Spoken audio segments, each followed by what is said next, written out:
చెదిరిపోయిన మనుషులందరికీ, తప్పిపోయిన మనుషులందరికీ, చెడిపోయిన మానవులందరికీ శుభమని చెప్పి రాయునది.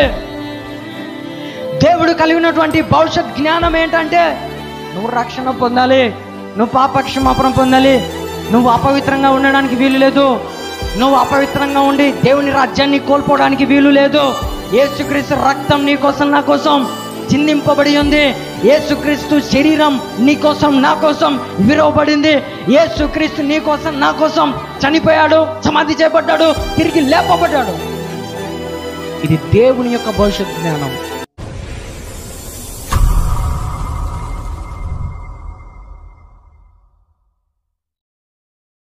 అపోస్తుల కార్యములు 2వ అధ్యాయం 23వ వచనం. దేవుడు నిశ్చయించిన సంకల్పమును ఆయన భవిష్యత్ జ్ఞానమును అనుసరించి అప్పగింపబడిన ఈయనను మీరు దుష్టుని చేత సిలువ వేసి చంపితిరి. చిన్న ప్రార్థన, ప్రభు సహాయాన్ని వేడుకుందాం. తలలోంచి కళ్ళు మూసుకునే ప్రార్థన. ప్రేమగల తండ్రి, పరిశుద్ధుడ, గొప్ప దేవ, మహోన్నతుడా, సర్వోన్నతుడా, సకల ఆశీర్వాదాలకు కారణభూతుడా, నీ పవిత్రమైన శ్రేష్టమైన ఉన్నతమైన నామమును బట్టి కృతజ్ఞతలు, వందనములు, స్తోత్రములు చెల్లిస్తున్నా.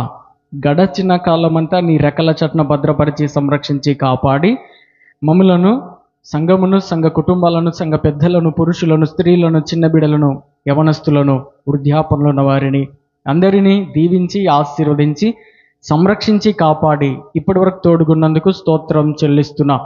ఈరోజు చదవబడిన లేఖన భాగం ద్వారా మీరు ఏది మాట్లాడాలని తలంచి యోచించి మా హృదయాలలో భద్రపరిచినారో దానిని స్పష్టంగా సంఘముతో మాట్లాడి మీరు మహిమ పొందండి. మమ్మల్ని మేము నీకు సమర్పించుకుంటున్నాం. దేహము, తలంపులు, ఆలోచనలు సమస్తం నీ ఆధీనంలో ఉంచి మమ్మల్ని పవిత్రాత్మ శక్తితో నింపి నడిపిస్తారని యేసునామమున అడిగి వేడుకుంటూ ప్రార్థిస్తున్నాం మా తండ్రి, ఆమేన్. అపోస్తుల కార్యములు 2వ అధ్యాయము 23వ వచనం మనం దేవుని యొక్క వాక్యాన్ని చదువుకున్నాం. దేవుడు నిశ్చయించిన సంకల్పమును ఆయన భవిష్యత్ జ్ఞానమును అనుసరించి అప్పగింపబడిన ఈయనను మీరు దుష్టుని చేత సిలువ వేయించి చంపితిరి.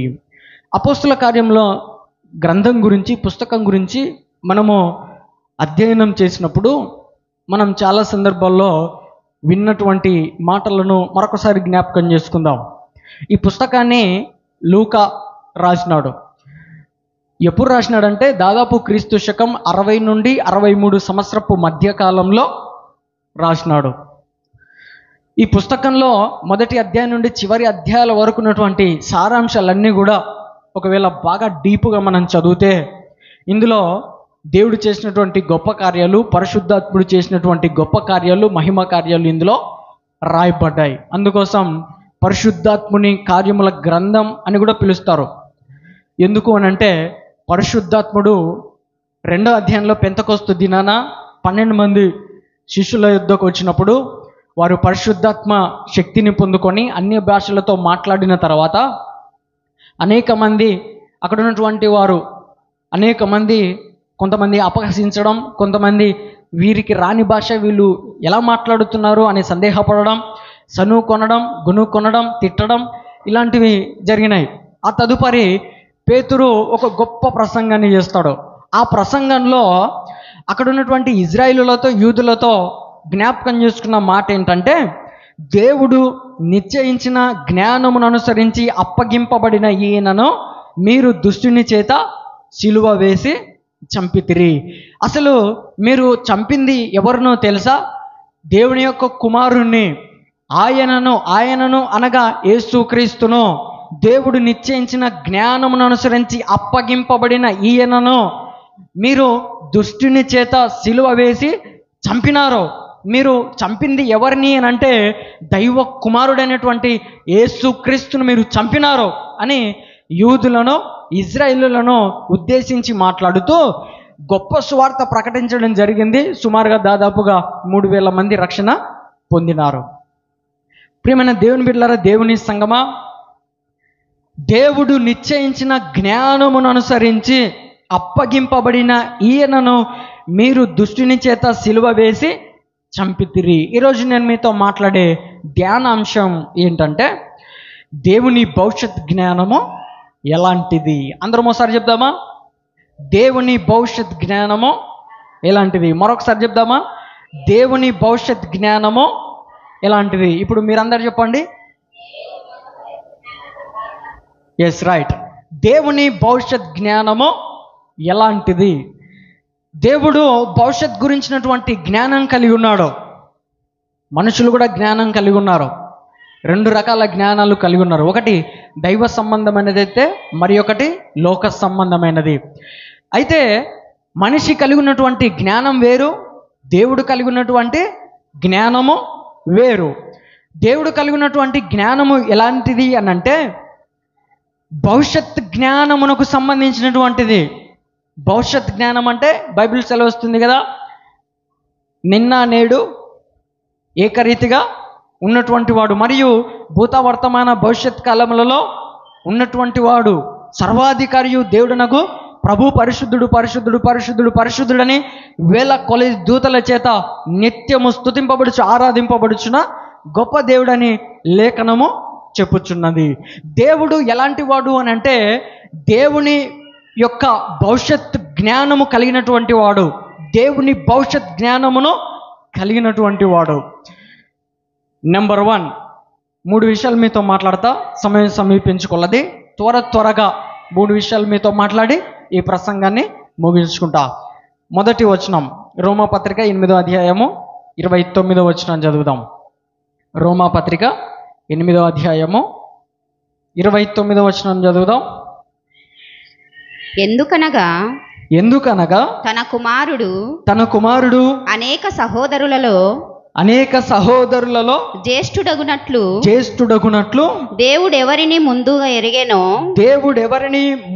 ఎరిగెనో వారు తన కుమారునితో సారూప్యము గలవారగుటకు వారిని ముందుగా నిర్ణయించెను. దేవుని భవిష్యత్ జ్ఞానం ఏంటంటే రేపు ఏం జరుగుతుందో కూడా దానికి సంబంధించినటువంటి మిస్టరీ అన్నీ కూడా ముందుగానే ప్రణాళికబద్ధంగా ఆయన నడిపిస్తాడు. భవిష్యత్ జ్ఞానం అంటే ముందుగా ఏర్పరచడం, ముందుగా సిద్ధపరచడం, ముందుగా ఎన్నుకోవడం, ముందుగా ఎరిగి ఉండడం. ఈ భవిష్యత్ జ్ఞానం గురించినటువంటి సంపూర్ణ జ్ఞానం దేవుని యొద్ద ఉంటుంది. ఎందుకనగా తన కుమారుడు అనేక సహోదరులలో జ్యేష్ఠుడగునట్లు. ఎవరంట? తన కుమారుడు, దైవ కుమారుడు యేసుక్రీస్తు అనేక సహోదరులతో, అనగా యూదులు కావచ్చు, ఇజ్రాయేలీలు కావచ్చు, మరియు అన్యులు కావచ్చు. ముందుగా ప్రిఫరెన్స్ ఎవరికంటే యూదులు మరియు ఇజ్రాయేలీలు. ఇజ్రాయేలీలతో యూదులతో జ్యేష్ఠుడగునట్లు దేవుడెవరిని ముందుగా ఎరిగెనో, కొంతమందిని ముందుగా ఎరిగినాడు ఆయన, కొంతమందిని ముందుగా ఏర్పరచుకున్నాడు ఆయన, కొంతమందిని ముందుగా సిద్ధం చేసుకున్నాడు ఆయన తన చిత్తాన్ని నెరవేర్చుకోవడం కోసం. ఎందుకోసం? తన చిత్తం, తన ఉద్దేశం, తన ప్రణాళికలు నెరవేర్చుకోవడం కోసం ఆయన భవిష్యత్ జ్ఞానం కలిగిన వాడు. గట్టిగా చప్పలు కొట్టి దేవుని నామాన్ని మహిమపరచుదాం. హల్లెలూయా. దేవుడు ఎలాంటి జ్ఞానం కలిగి ఉన్నవాడు అనంటే భవిష్యత్ జ్ఞానం కలిగిన వాడు. ఎందుకనగా తన కుమారుడు అనేక సహోదరులతో జ్యేష్ఠుడగునట్లు దేవుడు ఎవరిని ముందుగా ఎరిగానో. ఎవరిని ఎరిగినాడు ఆయన? చెప్పండి. యూదులను, ఇజ్రాయేలీయులను. అబ్రహామును పిలిచినాడు, నేను నిన్ను ఆశీర్వదిస్తా. పిలిచినాడా లేదా? పిలిచినాడు. అబ్రహామును ఎన్నుకున్నాడు, అబ్రహామును ఏర్పరచుకున్నాడు. అబ్రహాం ద్వారా సంతానం. అబ్రహాముకు పుట్టిన కుమారుడు ఎవరు? ఇస్సాకు. ఇస్సాకుకు పుట్టిన కుమారులు యాకోబు, ఏశావు. యాకోబుకు పుట్టినటువంటి కుమారులు ఎంతమంది? 12 మంది. ఈ 12 మందిలో యూదులు, ఇజ్రాయేలీలు. వారిని ఏర్పరచుకున్నాడు ఆయన.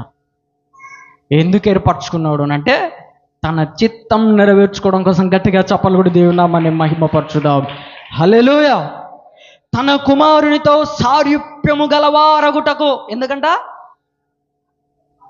తన కుమారుడు యేసుక్రీస్తుతో సారూప్యము గలవారగుటకు, అంటే యేసుక్రీస్తు ఎలా ఉన్నాడో అలా ఉండాలా, ఆయన పోలిక ఎలా ఉందో అలా ఉండాలా, ఆయన రూపం ముఖ చిత్రం ఎలా ఉందో తన పిల్లలు కూడా అలాగే ఉండాలి అని ఎరిగినటువంటి వాళ్ళను ఏం చేసినాడు, ఏర్పరచుకున్నాడు.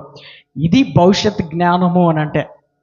ఎప్పుడో జరుగుతుంది, కానీ ఎప్పుడో జరిగేదానికి ముందుగానే ప్రణాళికలు సిద్ధపరచడం. గట్టిగా చప్పట్లు కొట్టి దేవుని నామాన్ని మహిమపరచుదాం. హల్లెలూయా. ముందుగానే ప్రిపేర్డ్ ప్లాన్, ఉద్దేశం, ప్రణాళిక దేవుడు కలిగి ఉన్నాడు. ఇది భవిష్యత్ జ్ఞానం. దేవుని భవిష్యత్ జ్ఞానం ఎలా ఉంటుందంటే ఇలా ఉంటుంది. మనుషుల భవిష్యత్ జ్ఞానం ఎలా ఉంటుంది? ఈరోజు రాత్రి పనుకునేటప్పుడు పొద్దునే అది చేయాలా, రేపు మధ్యాహ్నం అది చేయాలా, రేపు సాయంత్రం అది చేయాలా అని ప్రణాళికలు వేసుకుంటాడు. పొద్దున అది చేస్తాడా? చేయలేడు. చాలా కట్టుదిట్టంగా నిర్ణయించుకొని ఒకవేళ చేయగలిగితే చేస్తాడేమో, కానీ మనిషి మాత్రం అనుకున్నది అక్షరాల ఖచ్చితంగా చేయలేనటువంటి పరిస్థితి ఏదైనా కానీ ప్రభులో చేయగలుగుతాడు, క్రీస్తులో చేయగలుగుతాడు. మనిషి అనుకున్నది చేయాలని ఎన్నో ప్రయత్నాలు చేస్తాడు కానీ చేయలేనటువంటి పరిస్థితి. కానీ దేవుడు అలా కాదు, అనుకున్నాడా దాన్ని నెరవేర్చి తీరుతాడు. గట్టిగా చప్పలు కూడా దేవుని నామాన్ని మహిమపరచుదాం. హల్లెలూయా. అబ్రహామును దీవిస్తా అన్నాడు, దీవించినాడా? దీవించినాడు. ఇసుక రేణువుల వలె, ఆకాశపు నక్షత్రాల వలె ఆశీర్వదిస్తా అన్న వాగ్దానం నెరవేర్చినాడు ఆయన. అది దేవుని భవిష్యత్ జ్ఞానం. ఎప్పుడో జరిగే దాని గురించినటువంటి ముందు అవగాహన, ముందుగా నిర్ణయించడం, ఇలాంటి భవిష్యత్ జ్ఞానం దేవుని పిల్లలమై ఉన్నటువంటి మనం కలిగి ఉండాల. లోక సంబంధమైనటువంటి జ్ఞానం కాదు. ఎలాంటి జ్ఞానం? దైవ సంబంధమైనటువంటి భవిష్యత్ జ్ఞానం. కొంతమంది భర్తల విషయమై భార్య, భార్య విషయమై భర్త, తల్లిదండ్రుల విషయమై పిల్లలు, పిల్లల విషయమై తల్లిదండ్రులు భవిష్యత్ జ్ఞానం కలిగి ఉంటారు. ఎలా అంటే పిల్లలు ఈ స్థాయిలో ఉండాలా, పిల్లలు డాక్టర్లు అవ్వాలా, పిల్లలు ఇంజనీర్లు కావాలా, పిల్లలు ఇంకా గొప్ప గొప్ప చదువులు చదివి గొప్ప గొప్ప ఉద్యోగాలు సంపాదించేటువంటి వారుగా ఉండాలా. లోక సంబంధమైనటువంటి భవిష్యత్ జ్ఞానం గురించినటువంటి అవగాహన కలిగి ఉన్నటువంటి ప్రజలు ఉన్నారు. కానీ దైవ సంబంధమైనటువంటి జ్ఞానం, భవిష్యత్ జ్ఞానం కలిగి ఉన్నటువంటి వాళ్ళు చాలా అరుదు. అసలు దైవ సంబంధమైనటువంటి భవిష్యత్ జ్ఞానం అంటే ఏంటో తెలుసా? నీ పిల్లలను దేవునిలో వాడుకోవడం. దైవ సంబంధమైనటువంటి భవిష్యత్ జ్ఞానం రేపు మరియు ఆ తదుపరి దినాలలో దేవుని చిత్తాన్ని నెరవేర్చేటువంటి పిల్లలుగా ఏర్పరచాలా, ప్రణాళికలు వేసుకోవాలా. మీ కుటుంబంలో ఒక్కరన్నా దేవుని సువార్త ప్రకటించకూడదా? ఒక్కరన్నా దేవుని మాటలు ప్రకటించకూడదా? ఎందుకు ప్రకటించకూడదు? నీ పిల్లలంతా చేతగాని వాళ్ళ, అంత దైవ సంబంధమైనటువంటి జ్ఞానం కలిగి ఉండలేనటువంటి వాళ్ళ. ఎంత దైవ సంబంధమైన జ్ఞానం కలిగి ఉండకపోయినా మన దేవుడు ఎలాంటి వాడు తెలుసా? చెప్పండి, ఎలాంటి వాడు? పనికిరాని పాత్రలను ఏం చేస్తాడు? పనికొచ్చే పాత్రగా వాడుకుంటాడు. గట్టిగా చప్పలు కొట్టి దేవుని నామాన్ని మహిమపరచుదాం. హల్లెలూయా. భవిష్యత్ జ్ఞానం, దైవ సంబంధమైనటువంటి భవిష్యత్ జ్ఞానం తల్లిదండ్రులుగా మీ పిల్లల పట్ల మీరు కలిగి ఉండాలా. దేవుడు తన పిల్లల పట్ల ఏం కలిగి ఉన్నాడు? భవిష్యత్ జ్ఞానం కలిగి ఉన్నాడు. కలిగి ఉన్నావా? దేవుడు అడుగుతున్నాడు నిన్ను ఈరోజు, ఎలాంటి జ్ఞానం నీవు కలిగి ఉన్నావు? భవిష్యత్ జ్ఞానం కలిగి ఉన్నావా? లోక సంబంధమైనటువంటి జ్ఞానం కలిగి ఉన్నావా? నీ పిల్లలు బాగుండాలని, మంచి మంచి జీవన విధానం కలిగి ఉండాలని అనుకోవడం తప్పులేదు. కానీ నువ్వు ఎందుకని దైవ సంబంధమైనటువంటి భవిష్యత్ జ్ఞానం పిల్లలు కలిగి ఉండాలని అనుకోలేకపోతున్నావు? అనుకోవాలా. దేవుడు తన పిల్లల విషయమై అనుకున్నాడు. అనుకున్నది అనుకున్నట్టుగా నెరవేర్చినారు. ప్రియమైన దేవుని బిడ్డలారా, దేవుని సంగమా, నా తల్లిదండ్రులు నేను గర్భంలో ఉన్నప్పుడు భవిష్యత్తు గురించినటువంటి జ్ఞానం కలిగి ఉన్నారు. సేవకుడు కావాలి, సువార్థికుడు కావాలి, దేవుని సేవ ప్రకటించాలి, దేవునికి వాడబడాలి అని భవిష్యత్ జ్ఞానం కలిగి ఉన్నటువంటి నా తల్లిదండ్రులు ఈరోజు దానిని నెరవేర్చుకోగలిగినారు ప్రభు చిత్తంలో. ఇది లోక సంబంధమైనటువంటి జ్ఞానం కాదు, ఇది దైవ సంబంధమైనటువంటి భవిష్యత్ జ్ఞానం.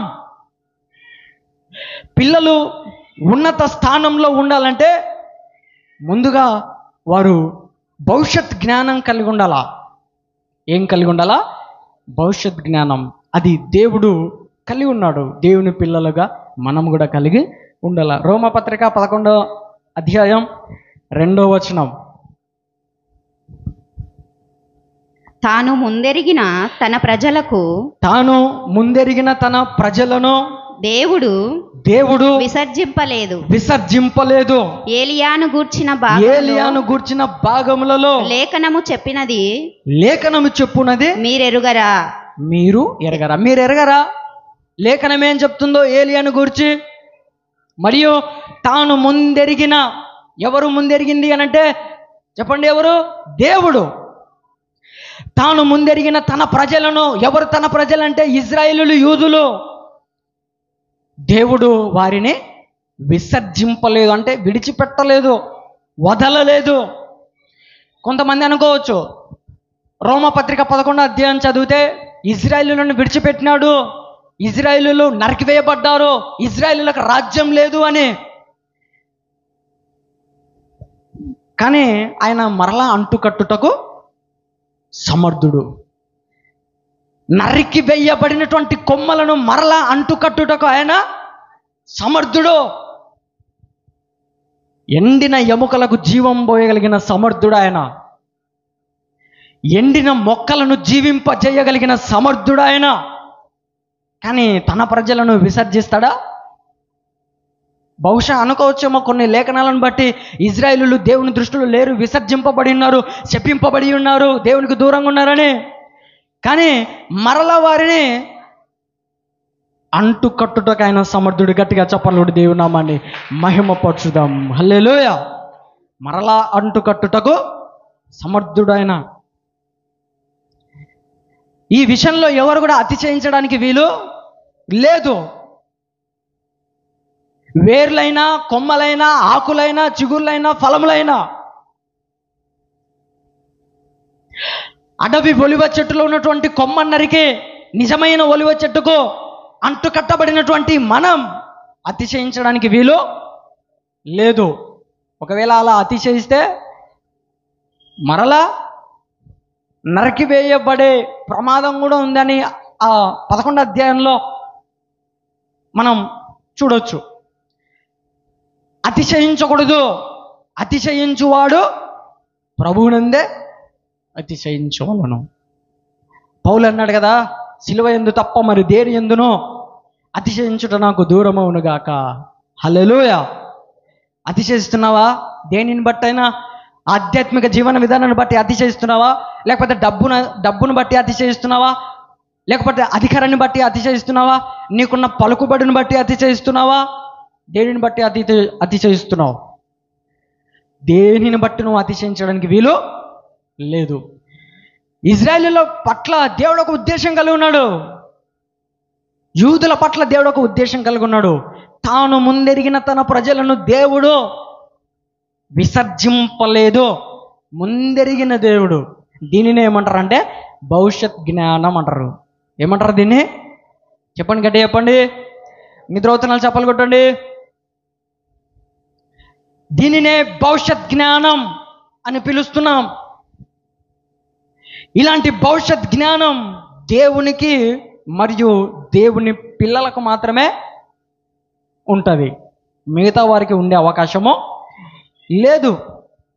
దేవుడు ప్రతిది కూడా ముందుగానే ఎరిగి ఉంటాడు. ఆయన నీ జీవితంలో, నా జీవితంలో, మన జీవితంలో ఇప్పుడేం జరుగుతుంది, రేపేం జరుగుతుంది, తర్వాత ఏం జరుగుతుంది, ఎన్ని దినాలు బ్రతుకుతావు, ఎన్ని దినాలు ఈ లోకంలో జీవిస్తావు, ఎలాంటి జీవన విధానం కలిగి ఉంటావు అన్ని ప్రభువుకి బాగా తెలుసు. ముందే తెలుసు ఆయనకు. తల్లి గర్భంలో రూపింపబడక మునిపే నీ చరిత్ర మొత్తం ఆయనకు తెలుసు. ఎందుకు అనంటే భవిష్యత్ జ్ఞానం కలిగి ఉన్నటువంటి వాడు ఆయన. ఎలాంటి జ్ఞానం కలిగి ఉన్నాడు ఆయన? భవిష్యత్ జ్ఞానం. లోక సంబంధమైన జ్ఞానం కాదు, భవిష్యత్ జ్ఞానం, దైవ సంబంధమైనటువంటి భవిష్యత్ జ్ఞానం కలిగి ఉన్నాడు ఆయన. నీ గురించి నాకు తెలియకపోవచ్చు, నా గురించి నీకు తెలియకపోవచ్చు, కానీ మనందరి గురించి ప్రభువుకి తెలుసు. సర్వలోకంలో ఉన్నటువంటి ప్రతి మానవుని గురించి ఆయనకు తెలుసు. కాబట్టి మనము మన ఆధ్యాత్మిక జీవన విధానంలో అలాంటి దైవ సంబంధమైనటువంటి భవిష్యత్ జ్ఞానం కలిగి ఉండాలి మనం. తర్వాత రెండోదిగా గలతీయులకు రాసినటువంటి పత్రిక 3వ అధ్యాయం 8వ వచనం. అపోస్తులుడైనటువంటి పౌలు గలతీయులకు రాసినటువంటి పత్రిక 3వ అధ్యాయం 8వ వచనం.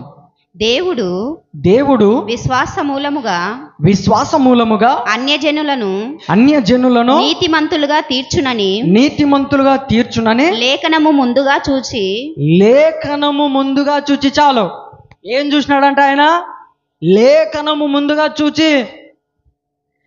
దేవుడు విశ్వాస మూలముగా అన్యజనులను నీతిమంతులుగా తీర్చునని లేఖనము ముందుగా చూచి. నెక్స్ట్ వచనం చదవండి. నీ యందు అన్యజనులందరూ ఆశీర్వదింపబడుదురు అని అబ్రహామునకు సువార్తను ముందుగా ప్రకటించెను. ప్రకటించిన గట్టిగా చప్పలు కొట్టి దేవుని నామాన్ని మహిమపరచుదాం. హల్లెలూయా. అబ్రహామునకు సువార్త ముందుగానే ప్రకటించినాడు. కారణం ఏంటంటే అబ్రహాము వలన అన్యజనులందరూ ఆశీర్వాదాలు పొందుకోవాలి. అబ్రహాము వలన అన్యులందరూ నీతిమంతులు కావాలి. అబ్రహాము వలన అన్యులందరూ పరిశుద్ధులు కావాలి. అబ్రహాము వలన అందరూ పరిపూర్ణులు కావాలి. ఏంటి సార్, యేసుక్రీస్తు వలన కదా నీతిమంతులు కావాల్సిందే, యేసుక్రీస్తు వలన కదా అంటే ఎస్, యేసుక్రీస్తు వలనే, కాదనట్లేదు. కానీ అబ్రహాము ద్వారా ఆశీర్వదించాలని దేవుడు ఉద్దేశించినాడు. నీకు ఆశీర్వాదాలు ఎట్లా వస్తాయి? అసలు నీకు సువార్త ఎవడు ప్రకటించినాడంటే నువ్వేం సమాధానం చెప్తావు? డైరెక్ట్ దేవుడే ప్రకటించినాడంటవా? ఒక వ్యక్తి ప్రకటిస్తే నేను రక్షణ పొందినానంటవా? దేవుడైనా ఒక వ్యక్తిని వాడుకుంటే నీ యొద్దకు సువార్త వస్తుంది. అఫ్కోర్స్ మనుషులను వాడుకోకపోయినా ఆయన గాడిదలను కూడా వాడుకుంటాడు, ఆయన పక్షులను కూడా వాడుకుంటాడు, జంతువులను కూడా వాడుకుంటాడు, కాదనట్లేదు. కానీ మనుషుల కంటే, ఆకాశ పక్షుల కంటే శ్రేష్టమైన మనుషులు ఉన్నారు కదా, మనుషులకు మనుషులతోనే వాడుకోవాలన్న చిత్తం ఆయన కలిగి ఉన్నాడు. గట్టిగా చప్పట్లు కొట్టి దేవుని నామాన్ని మహిమపరచుదాం. హల్లెలూయా. మనుషులందరినీ, అన్యులందరినీ అబ్రహాము ద్వారా ఆశీర్వదించాలని ముందుగా ఏం ప్రకటించినాడంట? సువార్త, గాస్పల్. సువార్త అనేటువంటిది మనల్ని రక్షించింది, సువార్త మనల్ని కాపాడింది, సువార్త మనల్ని నీతిమంతులుగా తీర్చిదిద్దింది, సువార్త మనల్ని పరిశుద్ధులుగా తీర్చింది, సువార్త మనల్ని పరిపూర్ణులుగా తీర్చిదిద్దగలిగినది. ఆ సువార్త అబ్రహాముకు ప్రకటించినాడు. అబ్రహాము ద్వారా అన్యులను ఆశీర్వదించాలని. అన్యులంటే ఎవరు చెప్పండి? మనమే. అన్యులం మనమే. ఒకప్పుడు విగ్రహారాధికులం, మునుపు అవివేకులం, అన్నిందులం, త్రోవ తప్పినటువంటి వారం, సమాధానం లేనటువంటి వారం, అసమాధానంలో ఉన్నటువంటి వారం, శాంతి సమాధానాలు ఎరగనటువంటి వాళ్ళం. కానీ ఎప్పుడైతే సువార్త మనం విన్నామో నెమ్మదిని, శాంతిని, సమాధానాన్ని, ఓర్పును, నిరీక్షణను, సహనమును, విశ్వాసమును కలిగి ఆధ్యాత్మికంగా ఎదుగుతున్న వాళ్ళం. గట్టిగా చప్పట్లు దేవుని నామాన్ని మహిమపరచుదాం. హల్లెలూయా. మనకు సువార్త ప్రకటింపబడిన తర్వాత మన ఆధ్యాత్మిక జీవన విధానాలు మారినాయి. అంతకుముందు మారినాయా? నువ్వు అంతకుముందు ప్రార్థన చేస్తావా? అంతకుముందు పాటలు పాడినావా? అంతకుముందు దేవుని సన్నిధికి వచ్చినావా? అంతకుముందు ప్రభు బలలో పాల్గొన్నావా? అంతకుముందు మంచి మంచి మాటలు, నీతి సువార్త ప్రకటించినావంటే లేదు. మరి ఎప్పుడనంటే నువ్వు సువార్త విని రక్షణ పొందిన తర్వాత అప్పుడు ఆధ్యాత్మిక జీవితాన్ని ప్రారంభించినావు. దేవుడు కూడా అన్యులను ఎట్లా రక్షించాలి అనుకున్నాడంటే అబ్రహాము ద్వారా. దేవుడు విశ్వాస మూలంగా అన్యజనులను నీతిమంతులుగా తీర్చునను లేఖనం ముందుగా చూసినాడు ఆయన. ఇట్లా ముందు ప్రణాళిక ఇలా చూసినాడు. అన్యులను నేను రక్షించాలంటే ఒకరిని ఎన్నుకోవాలా, ఒకరిని ఏర్పరచుకోవాలా. ఎవరిని ఏర్పరచుకోవాలా అని అబ్రహాముని ఎన్నుకున్నాడు. మనుషులను నీతిమంతులుగా తీర్చున్నట్లు లేఖనం. ఎట్లా మనుషులను నీతిమంతులుగా తీరుస్తాడంటే యేసుక్రీస్తు రక్తం వలన. ప్రభునందు ప్రియమైనటువంటి దేవుని బిడ్డలారా, దేవుని సంగమా, మత్తయి సువార్త 9వ అధ్యాయం 36వ వచనం చదవండి. మత్తయి సువార్త 9వ అధ్యాయం 36వ వచనం. మత్తయి సువార్త ఆయన సమూహములను చూచి వారు కాపరి లేని గొర్రెల వలె విసికి చెదరియున్నందున వారి మీద కనికరపడి చూడండి, వారిని చూచి, ఎవరిని అంటే యూదులను, ఇజ్రాయేలులను మరియు అక్కడ ఉన్నటువంటి అన్య జనాంగమును చూచి ఎవరు లేనటువంటి వారుగా ఉన్నారు, కాపరి లేని వారుగా ఉన్నారు. ఎలా ఉన్నారు? గొర్రెల వలె విసికి చెదరియున్నందున వారిని చూసి వారి మీద కనికరపడి వారికి అనేక సంగతులు బోధించినాడు. దేవుని నామానికి స్తోత్రం, హల్లెలూయా. అయితే సువార్త ప్రకటించాలి అంటే 12 మంది శిష్యులను ఎన్నుకున్నాడు ఆయన. ఎన్నుకొని కోత విస్తారమే గాని కొంతమంది ఉన్నారని, పనివారు కొద్దిగా ఉన్నారు గనుక తన కోతను పనివారిని పంపుమని కోత యజమానుని వేడుకొనుడని తన శిష్యులతో చెప్పినాడు. కోత విస్తారమే కానీ పనిచేసేటువంటి వాళ్ళు కొద్దిమంది ఉన్నారు. వారికి అప్పగించిన బాధ్యత, ఇక మీదట మీరు వెళ్ళి పరలోక రాజ్యం సమీపించింది, మారుమనసు పొందండి, ప్రజలకు స్వార్థ ప్రకటించండి అని అధికారం ఇచ్చినాడు. ఇప్పుడున్నటువంటి రోజుల్లో కూడా దేవుని పని చాలా ఉంది చేయడానికి, కానీ పనిచేసేటువంటి వాళ్ళే లేరు. మందిరంలో పని చేయండి అంటే కొంతమంది పని చేయరు. ఎందుకంత సోమర్థనం దేవుని మందిరంలో పని చేయడానికి? నీ ఇంటిని నీట్గా ఉంచుకోగలుగుతావే, దేవుని మందిరాన్ని నీట్గా ఉంచుకోవడానికి అంత అశ్రద్ధన నీకు? దేవుని మందిరం పట్ల తృష్ణ లేదా నీకు? దేవుని మందిరం పట్ల ఆశ లేదా నీకు? దేవుని మందిరం పట్ల నీకు శ్రద్ధ ధ్యాస లేదా? దేవుని పని చేయడానికి అనేక మంది వెనకడిగేస్తారు. సంఘంలో నీ బాధ్యత దేవుని పని చేయాలా.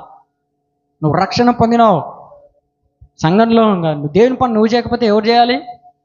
కొంతమంది అఫ్కోర్స్ దేవుని పని చేసే వాళ్ళని కూడా వ్యతిరేకించే వాళ్ళు ఉంటారు, లేదనట్లేదు. మంచి ప్రవర్తన కలిగి పాటలు పాడుతున్నా, వాక్యం చదువుతున్నా, ప్రార్థనలు చేస్తున్నా విమర్శించేటువంటి వాళ్ళు కూడా ఉంటారు.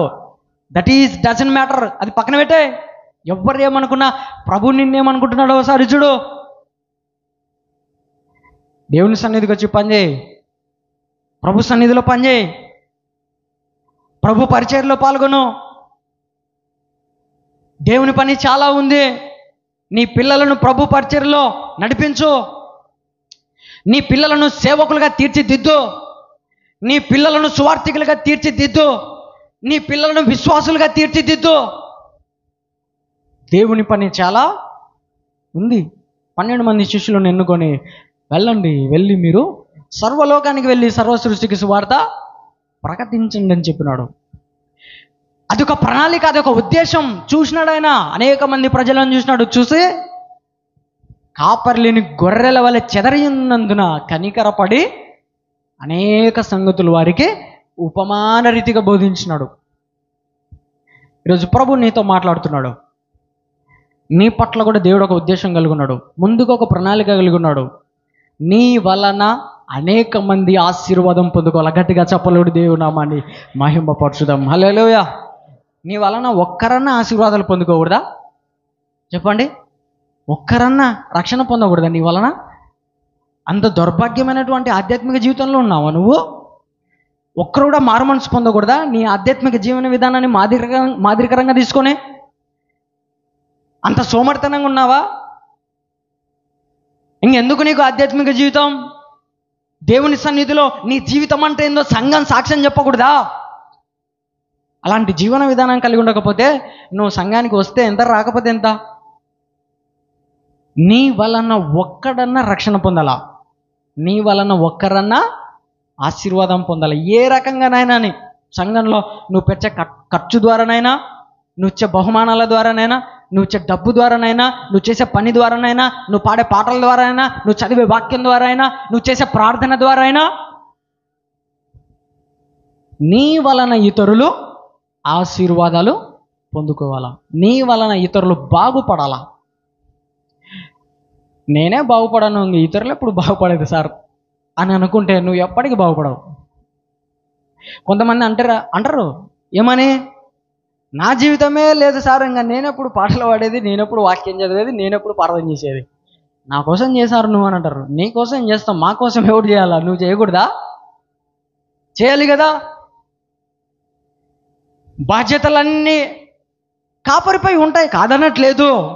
కానీ నీ పైన లేదని నువ్వు అనుకుంటున్నావేమో, నీ పైన కూడా ఉంది. నీ పట్ల కూడా దేవుడు ఉద్దేశం కలిగి ఉన్నాడు, ముందుగా ఒక ప్రణాళిక కలిగి ఉన్నాడు. కానీ ఆ ప్రణాళికలో నువ్వు ఉండాలని హెచ్చరిస్తున్నాడు. 12 మంది శిష్యుల పట్ల ఒక ప్రణాళిక కలిగి ఉన్నాడు, పౌలు పట్ల ఒక ప్రణాళిక కలిగి ఉన్నాడు, సేవకుల పట్ల ఒక ప్రణాళిక కలిగి ఉన్నాడు, విశ్వాసులుగా నీ పట్ల కూడా ఒక ప్రణాళిక ఆయన కలిగి ఉన్నాడు. గట్టిగా చెప్పలు కూడా దేవుని నామాన్ని మహిమపరచుదాం. హల్లెలూయా. మత్తయి సువార్త 14వ వచనం చదవండి.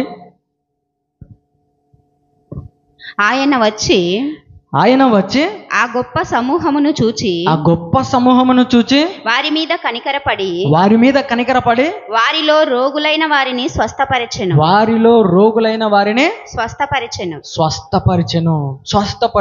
రోగులైనటువంటి వారిని ఏం చేసినాడు ఆయన? స్వస్థపరిచినాడు. ఆయన అనేక సంగతులు బోధించి,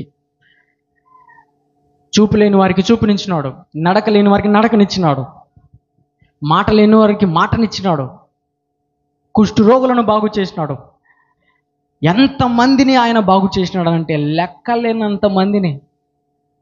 అఫ్కోర్స్ ఒకవేళ ఆయన చేసిన గొప్ప కార్యాలు రాయాలనుకుంటే ఈ భూమి కూడా సరిపోదని చెప్పింది లేఖనం. అంత గొప్ప కార్యాలు చేసినాడు ఆయన. ఎందుకు అనంటే తన బిడల పట్ల ముందుగా ఒక ప్రణాళిక కలిగి ఉన్నాడు ఆయన. ఇది భవిష్యత్ జ్ఞానం, దేవుని భవిష్యత్ జ్ఞానం. నీ పిల్లల పట్ల ఇలాంటి భవిష్యత్ జ్ఞానం కలిగి ఉండాలను. భవిష్యత్ జ్ఞానం కలిగి ఉండకపోతే మనం ఎన్నిసార్లు మందిరానికి వచ్చినా ఏం ప్రయోజనము లేదు. అబ్రహాము అన్యులకు ఎట్లా ఆశీర్వాదకరంగా ఉన్నాడో నీవు కూడా అనేక మందికి అట్లా ఆశీర్వాదకరంగా ఉండాలా. అది ఆధ్యాత్మిక జీవితం అంటే. ఎక్కడ వేసిన గొంగల్ని అక్కడనే ఉండడం ఆధ్యాత్మిక జీవితం కాదు. ఆధ్యాత్మికంగా నడిచేటప్పుడు, ఎదిగేటప్పుడు ఎదురుపోట్లు వస్తాయి, నిందలు వస్తాయి, అవమానాలు వస్తాయి, కష్టాలు వస్తాయి, బాధలు వస్తాయి, సుఖాలు ఉంటాయి, కుదిరితే చచ్చిపోతాం. అయినా కానీ మనం దేవుని ప్రణాళికలో ఉండాలి. దేవుడు ముందుగా కలిగి ఉన్న ఆలోచనలో మనము ఉండాలి. దేవుడు కలిగి ఉన్న ఆలోచన ఏంటంటే నువ్వు ప్రభు పరిచర్యలో ఉండడం, ప్రభు పని చేయడం, క్రీస్తు పరిచర్యలో నువ్వు ముందుకి కొనసాగడం. చిట్ట చివరిగా 3వది, అపోస్తులుడైనటువంటి పేతురు రాసినటువంటి మొదటి పత్రిక 1వ అధ్యాయం 1వ వచనం.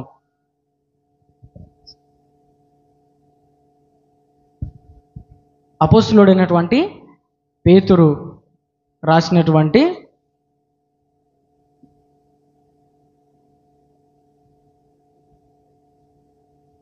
మొదటి పత్రిక 1వ అధ్యాయం 1వ వచనం. యేసుక్రీస్తు అపోస్తలుడైన పేతురు తండ్రి అయిన దేవుని భవిష్యత్ జ్ఞానమును బట్టి ఆత్మ వలనే పరిశుద్ధత పొందిన వారై విధేయులగుటకును యేసుక్రీస్తు రక్తం వలన ప్రోక్షింపబడుటకు ఏర్పరచబడిన వారికి అనగా పొంతు గలతీయ కప్పదొకియా ఆసియా బితునియా అను దేశములయందు చెదరిన వారిలో చేరిన యాత్రికులకు శుభమని చెప్పి వ్రాయునది. మీకు కృపయు సమాధానమును విస్తరించును గాక. గట్టిగా చెప్పలు కొట్టి దేవుని నామాన్ని మహిమ పరచుదాం. హల్లెలూయా. తండ్రి అయిన దేవుని భవిష్యత్ జ్ఞానమును బట్టి పరిశుద్ధత పొందిన వారై విధేయులగుటకును యేసుక్రీస్తు రక్తం వలన ప్రోక్షింపబడుటకు ఏర్పరచబడిన వారికి మరియు చెదరిపోయిన వారందరికీ శుభమని చెప్పి రాయనది అన్నాడు. ఎవరి రక్తం వలనంట? యేసుక్రీస్తు రక్తం వలన ప్రోక్షింపబడిన వారై పరిశుద్ధపరచబడిన వారై చెదరి ఉన్నటువంటి వారందరికీ చెప్పేటువంటి మాటలు ఇవి. దేవుడు కలిగినటువంటి భవిష్యత్ జ్ఞానం ఏంటంటే మనుషులందరూ యేసుక్రీస్తు రక్తం వలన పరిశుద్ధపరచబడి నీతిమంతులుగా పరిశుద్ధులుగా పరిపూర్ణులుగా తీర్చబడాలి. మనుషులందరూ పాపక్షమాపణ పొందాలి. మనుషులందరూ నీతిమంతులుగా తీర్చబడాలి. మనుషులందరూ పాత జీవితాన్ని వదిలిపెట్టి క్రొత్త జీవితంలోనికి ప్రవేశింపబడాలి. ఇది దేవుని భవిష్యత్ జ్ఞానం. అసలు దేవుని ఉద్దేశం ఏంటంటే మనుషులందరూ రక్షణ పొంది దేవుని రాజ్యంలో ఉండాలి. నిత్య జీవము గురించినటువంటి నిరీక్షణతో మనం ముందుకు సాగాలి. ప్రియమైన దేవుని బిడ్డలారా, దేవుని సంగమా, పేతురు అంటున్నాడు, తండ్రి అయిన దేవుని భవిష్యత్ జ్ఞానమును బట్టి పరిశుద్ధత పొందిన వారై విధేయులగుటకును యేసుక్రీస్తు రక్తం వలన ప్రోక్షింపబడుటకు ఏర్పరచబడిన వారికి. ఎవరెవరికి అనంటే అక్కడ చెప్తాడు, అనగా పొంతు గలతీయ కప్పిదోకియా ఆసియా బితునియాను దేశములయందు చెదరిన వారిలో యాత్రికులకు శుభమని చెప్పి రాయినది. చెదరిపోయిన మనుషులందరికీ, తప్పిపోయిన మనుషులందరికీ, చెడిపోయిన మానవులందరికీ శుభమని చెప్పి రాయినది. దేవుడు కలిగినటువంటి భవిష్యత్ జ్ఞానం ఏంటంటే నువ్వు రక్షణ పొందాలి, నువ్వు పాపక్షమాపణ పొందాలి, నువ్వు అపవిత్రంగా ఉండడానికి వీలు లేదు, నువ్వు అపవిత్రంగా ఉండి దేవుని రాజ్యాన్ని కోల్పోవడానికి వీలు లేదు. యేసుక్రీస్తు రక్తం నీ కోసం నా కోసం చిందింపబడి ఉంది. యేసుక్రీస్తు శరీరం నీ కోసం నా కోసం విరవబడింది. యేసుక్రీస్తు నీ కోసం నా కోసం చనిపోయాడు, సమాధి చేయబడ్డాడు, తిరిగి లేపబడ్డాడు. ఇది దేవుని యొక్క భవిష్యత్ జ్ఞానం. ఇది తెలుసుకోకుండా అనేక మంది ఆయనను నిందిస్తూ, ఆయనను అవమానపరుస్తూ, ఆయనను అవహేళన చేస్తున్నటువంటి ప్రజలు ఎవరయ్యా అంటే యూదులు మరియు ఇజ్రాయేలీలు మరియు ఇప్పుడున్నటువంటి జనరేషన్లో ఈ లోకంలో ఉన్నటువంటి ప్రజలందరూ. ఆయన రక్తం ద్వారానే పరిశుద్ధపరచబడతారా? మానవునికి పాపక్షమాపణ ఆయన ద్వారానే వస్తుందంట. ఎస్, లేఖనం చెప్పుచుంది, రక్తం చిందింపకుండా మానవునికి పాపక్షమాపణ లేదు. ఆ రక్తం పరిశుద్ధుడైన యేసుక్రీస్తు రక్తమే. ఆయన రక్తం ద్వారానే నువ్వు పరిశుద్ధపరచబడాలి. ఆయన రక్తం ద్వారానే నువ్వు నీతిమంతుడిగా తీర్చబడాలి. ఈ గొప్ప భాగ్యాన్ని నువ్వు పోగొట్టుకుంటే నీకన్నా దౌర్భాగ్యుడు, నీకన్నా దౌర్భాగ్యురాలు ఇంకెవరు లేరు. నేడు అను సమయం ఉండగానే నువ్వేం చేయాలి? రక్షణ పొందాలి. ప్రభు నిన్ను పిలుస్తున్నాడు, ఆహ్వానిస్తున్నాడు, నా యుద్ధకు రా, నా యుద్ధకు వచ్చు అని నేను ఎంత మాత్రమో త్రోసివేయను. నా కాడి తేలికగానో సులువుగానో ఉండును. నా యుద్ధ వచ్చి నేర్చుకోండి, ప్రయాసపడి భారం మోసుకొని వచ్చిన సమస్త జనులారా నా యుద్ధకి రండి, నేను మీకు విశ్రాంతిని ఇస్తాను. నేను మీకోసం స్థలం సిద్ధపరచ వెళ్ళనై ఉన్నా. నేనుండు స్థలములలో మీరును ఉండులాగునా. నేను మార్గం, నేను సత్యం, నేను జీవం. గట్టిగా చెప్పలోడి దేవునామాని మహిమ పరచుదాం. యేసు ప్రభు చెప్పిన మాట ఇది. నేనే మార్గం, నేనే సత్యం, నేనే జీవం. ఇది దేవుడు కలిగిన భవిష్యత్ జ్ఞానం. తండ్రి అయిన దేవుని భవిష్యత్ జ్ఞానమును బట్టి పేతురు ఎట్లనంట, దేవుని భవిష్యత్ జ్ఞానమును బట్టి పరిశుద్ధపరచబడి ఏర్పరచబడినటువంటి అపోస్తుడైనటువంటి పేతురు ఒకప్పుడు సరైనటువంటి ఆధ్యాత్మిక జీవన విధానం కలిగి ఉండనటువంటి వ్యక్తి, కానీ తర్వాత కాలంలో ప్రభు కోసం ప్రాణం పెట్టిన వ్యక్తి. గట్టిగా చప్పలుగుడి దేవునామాన్ని మహిమపరచుదాం. హల్లెలూయా. ఈరోజు నీకు ఇచ్చిన ఈ సమయాన్ని నువ్వు సద్వినియోగం చేసుకో. యేసుక్రీస్తు రక్తం వలన నువ్వు ప్రోక్షింపబడాలా. యేసుక్రీస్తు రక్తం వలననే నువ్వు ప్రోక్షింపబడాలా. అప్పుడే నీ పాపాలు పోతాయి. నీకు సంబంధం లేని పాపాలు పోతాయి, నీకు సంబంధం ఉన్న పాపాలు కూడా పోతాయి. నీకు సంబంధం లేని పాపాలు ఏంటంటే ఆదాము చేసిన పాపం. నీకు సంబంధం ఉన్న పాపం ఏంటంటే నువ్వు చేసిన పాపం. అవి పోవాలన్నా ఇవి పోవాలన్నా మనమందరం క్రీస్తు రక్తంలో కడగబడాల. యేసు రక్తం ప్రతి పాపము నుండి మనలను శుద్ధి చేయును, విడిపించును, రక్షించును. ఆయన రక్తంలో పరిశుద్ధత ఉంది. ఆయన రక్తంలో ఏముంది? పరిశుద్ధత ఉంది. ప్రభు గొప్ప ప్రణాళిక కలిగి ఉన్నాడు, మానవులను నీతిమంతులుగా తీర్చాలని. ఎందుకు అనీతిమంతులుగా ఉన్నారు? ఏ భేదము లేదు. అందరూ పాపం చేసి దేవుడు అనుగ్రహించి మహిమను పొందలేకపోతున్నారు. అందరూ పనికి మాలిన వారైరి, నీతిమంతుడు ఒక్కడు కూడా లేడు, త్రోవ తప్పిన వారైరి.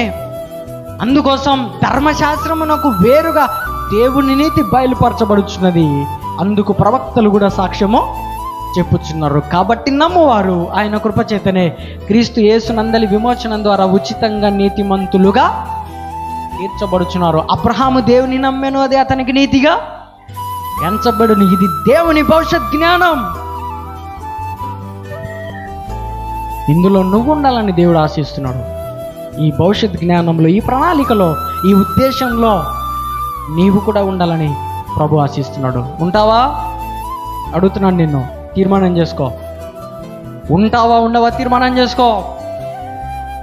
నీవు ఉండగలిగితే నిన్ను దేవుడు గొప్పగా ఆశీర్వదిస్తాడు. తలలోంచి కళ్ళు మూసుకొని ప్రార్థనలు ఏకీభవించుదాం. ఆత్మ సంఘంతో చెప్పుచున్న మాట చెవిగలవాడు వినుగాక.